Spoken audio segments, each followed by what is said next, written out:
不知道小伙伴们在买电脑的时候会怎样选择呢？特别是刚高考完的同学，有想好买什么样的电脑了吗？台式电脑、笔记本电脑、平板电脑，好像听起来都是电脑，它们各自有什么优劣？难道都适合在大学用吗？别担心，看完本期视频，你应该就能选择自己想要的电脑形态了。前排提醒一下，本期视频没有任何商单，请大家放心使用。首先咱们先把电脑按照系统划分。目前大家最常见到的系统，无非就是这两种 Windows 和 macOS， 尤其是 Windows 啊，说是现在最主流的电脑系统也不过分。你看，都到2075年了，联合政府还在用 Windows 呢。而另一个就是苹果的 macOS。苹果的电脑嘛，简单说，那就是你没用过苹果电脑，那就不要买苹果电脑。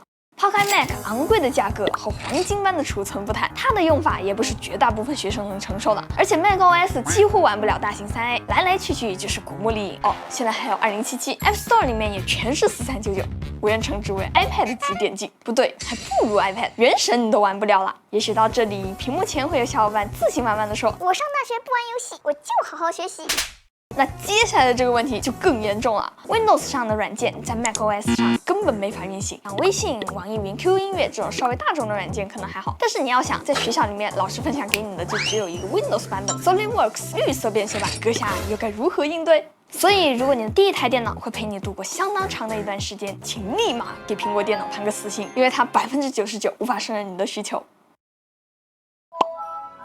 Windows 这边呢，软件生态就成熟多了，最起码各种软件啊、游戏啥的都不是问题了。而且有两种形态的电脑，一个笔记本，一个台式机。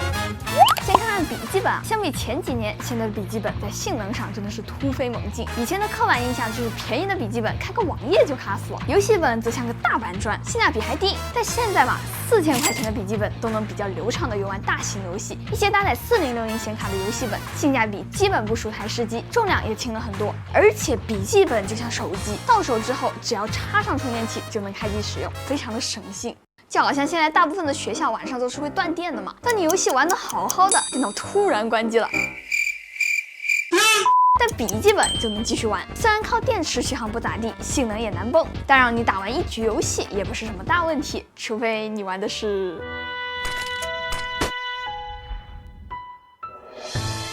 按照传统分类，笔记本再细分还可以分为轻薄本、游戏本以及全能本。但是咱们看看现在的网购平台，很多商家为了曝光量，都会选择在标题里面加上各种词，比如说这一台轻薄、高端、全能游戏本、无灰级、设计师工作站。所以小伙伴们只要知道有些名词已经成了营销话术，大家买电脑的时候一定要去商品的详情页看看厂家对这台机器的官方定义到底是个啥。挑选电脑的时候也是有两个需求需要被满足的，一个是你想用这台电脑做什么，是打游戏还是看视频？另一个呢，则是你的学业。有的小伙伴可能自己平时就只是用电脑刷刷视频，但学的专业它就是需要在电脑上面进行3维建模或者是渲染设计的。最后买电脑的时候，还是得买一台能满足专业需求的电脑。所以我也会在每个类型的笔记本下标注一下哪些专业适合买，但最好还是得问问自己的学长学姐，专业的软件需要用什么样的电脑。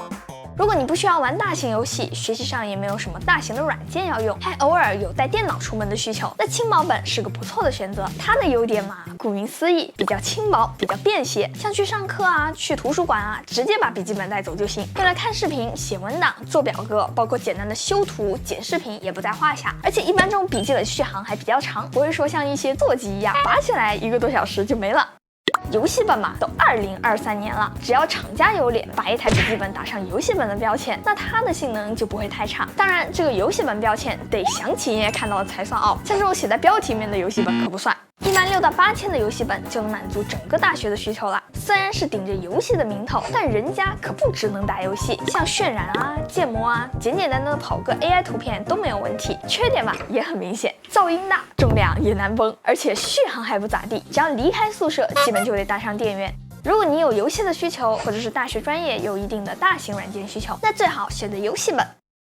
而全能本性能比轻薄本强，重量又比游戏本轻，尤其是这2年，因为电脑市场越来越卷，大家造笔记本、造芯片越来越娴熟，传统全能本越来越少，剩下的全能本基本上都是卷王。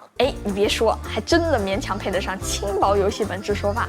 那代价是什么呢？就是价格。除了方便外，跟 DIY 台式机比起来呢，笔记本还有一个巨大的优势，那就是售后方便。特别是一线大品牌的笔记本，他们在各个城市都会有售后点。电脑坏了 ，OK， 马上查一下本地的售后在哪里，打电话约个时间过去，这可比学校旁边的电脑城放心多了。要是想要提升使用体验，笔记本也能像台式机一样，外接显示器和鼠标键盘的。像打游戏，哪怕你只是买个100来块钱的机械键盘，使用体验也会比笔记本键盘要好很多。如果经常看视频，预算也足够，还可以买一个便宜的大屏幕。那台式机呢，其实也可以分为2类，整机和 DIY。整机就有点像是笔记本了，是联想、戴尔这种大厂家直接造好的一整台机器卖，好处是售后方便，无论啥问题都可以找到厂家。DIY 台式机最大的乐趣就是 DIY， 你可以根据自己的兴趣爱好去装机，从配置的研究选择开始，到买回来装机、解决问题、装好系统，每一步都是享受。就有点像是拼乐高。在配件的选择上，台式机也非常的自由。像工作室有个小伙伴，为了跑 AI 图片，用的就是这个12100F 这种1年半前的入门 CPU 加3090台这样子的旗舰显卡，这种吕布齐狗的配置就很难出现在笔记本上。在装机的时候想要安静，那也可以多加一点钱在散热上，这样哪怕是在打游戏的时候，也几乎听不到任何的噪音。想要性能，可以多整点 RGB 灯光，性能暴增100%。但台式机也有难点，首先就是它对空间的要求很大，电脑机箱就是一个大箱子，虽然有很小的 ITX 机箱，但显示器的占地儿是跑不掉的了。而且每次寒暑假回家，电脑带回去也很麻烦，快递贵，而且还不放心。知道的小伙伴应该知道，快递台式机是需要机箱原包装的，比机箱还大的纸盒子，放宿舍不得每天都给室友吐槽啊！而且你看这个显卡，就这里有几颗螺丝固定住，中间就全靠这个卡槽撑着，稍微一用力就能晃动。快递的过程中真的就很容易坏，几千块钱一张显卡啊，哪怕是保价，到时候真坏了也得和快递拉扯个1、2周才能拿到赔偿，再加上硬件的售后维修，一个假期就没有了。这个暑假的赛博朋克2077啊，直接降级成了赛博朋克1977。而且使用台式机的时候还得有一定的电脑基础。虽然台式机的 DIY 属性强，但装机也得考虑不同硬件的兼容性。比如说处理器和内存插主板，如果没仔细研究，可能插槽不对，插都插不上去。还有当电脑出现莫名其妙的问题，比如黑屏啊，那起码得是知道谁造成的吧？电源、显卡、屏幕、连接线，怎么样？是不是听着就已经头晕了呢？那自己装的台式机呢，配件可能来自各个品牌，很难像笔记本一样直接把整个机器寄回售后，得排查出具体是哪一个硬件出了问题。就比如说显卡或者是硬盘坏了，你得把这个配件单独寄回售后。当然也可以百度一下，或者是问问网友。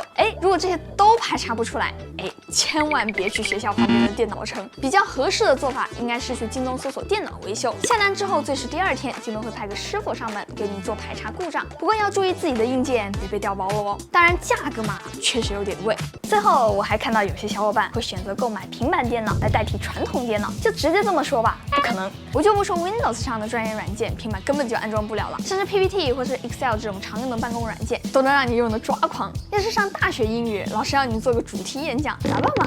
做不了一点。